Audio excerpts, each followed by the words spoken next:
Ngày con Ngang. mấy ngày nhá. Ngang ta. Nhà mì cột và nhà mì cột mà rồi gì bây giờ ăn đây là cột nhà ba đây màu màu má này màu chích tầm muốiเลยmuối từ mà đó tèm ấy nhá trong mì cột nhá này cồn tam Âu ở đây pua nè này cồn rót tam Âu đây môn Âu nhầm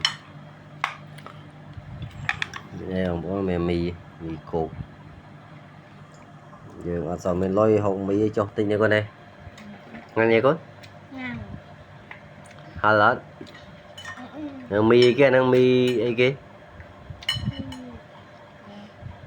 Mì cô. mì cô mì Khmer mì ấy